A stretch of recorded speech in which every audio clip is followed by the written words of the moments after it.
Әр адамда екі отбасы бар. Бірі өзі шыққан отбасы, екіншісі өзі құрған отбасы.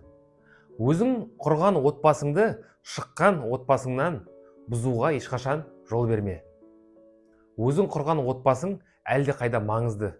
Сондықтан толық жауапкершілікті өзің алу керек.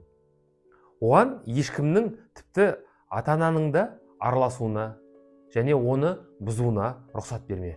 Ата-анаң отбасы құрметімен алғыс қалайық. Бірақ өз отбасың үшін жауапкершілікті тек сенің мойнында. Сен оны қорғайсың, оған қамқор боласың, уақытың мен энергияңды соған арнайсың. Шынайы ересектік өз отбасыңды құрып, оған толықтай жауапкершілік алу.